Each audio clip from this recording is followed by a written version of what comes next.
You look at the age group and they're like, oh shit. I'm beyond. Well, my name is Antonio. Anyways.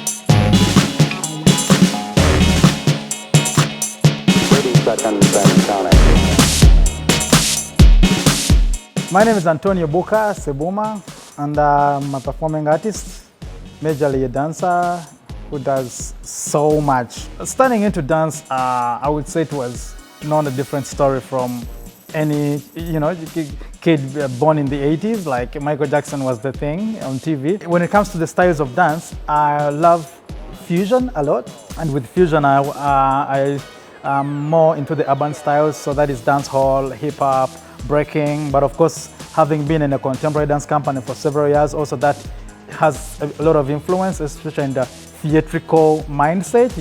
It's not about how much you head spin, but why are you head spinning. I love fusing all those different influences and just come up with a unique body language that gives more freedom of expression as well.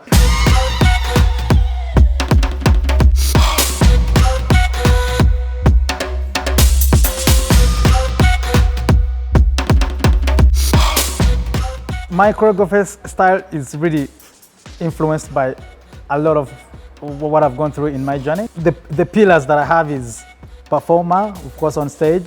Then another one is teacher, of course, choreographer, which is kind of in line with teaching. And then another one is like projects management, design projects, execute them, etc. I've come to appreciate that you as a choreographer, you're not the I know it all person in the room. Because of also being so much embedded in a lot of like community arts and working with a lot of different communities, I've realized like it's always best if you give room for whoever you're choreographing or whatever people you're working with to also, bring something on the table. So whenever I'm working with different people, even if I'm a choreographer, I try as much as possible to drain as much knowledge from the participants as possible, because I think in that way you keep it fresh.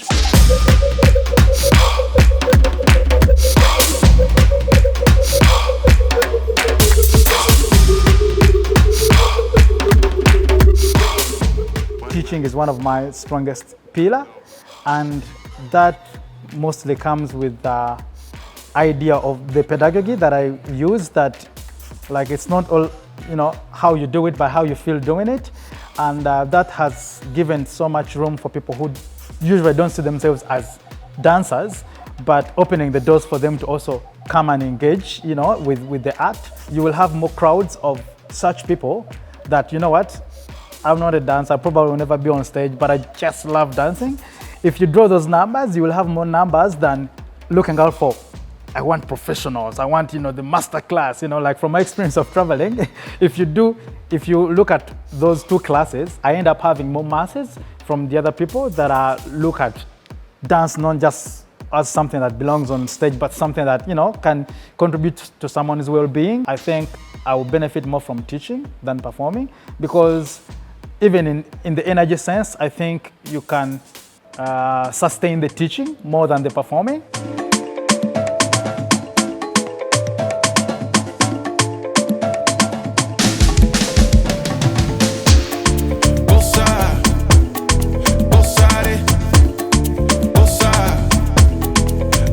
Right now, I'm kind of venturing into academia, and I'm kind of just sneaking into it because I don't even have a bachelor's in anything. But because of my stretched, long experience in dance, I'm jumping from one fellowship to another, teaching in a university, but mostly on the artist-teacher perspective, but not in a professor perspective. As a person, I'm really so curious more about the academia world, because I really want to bridge between those two worlds, the little that I've tested, there's so much that community artists can offer to academia, and also academia can offer to community artists. So I think there's good revenue for me in between there, because not so many people are flexible to cross from this side to another. That's all I say. Undercover, then they call me, yes, so boom, yeah. Thanks for waiting, better move my way. Stop the hating, no debating. We have to derive ways to be a long-standing reference, you know what I mean? Because I think that's one of the most challenges that we've had as dancers, that in Uganda, in my generation, we didn't have, you know, that feeling of, oh, I want to be like the other person because they made it like here and here and here. Right now in my life, like adding academia as part of my package is preparing me for another level, or is initiating me to another level where you don't only feed from physical, you know, movement, but you can also just use your brain and share your stories and or go for presentations, and you know, just also find ways to just feed on the mind, you know, rather than being always on stage or teaching. To be honest, I've done from the least job you can do as a dancer to the utmost job you can do as a dancer.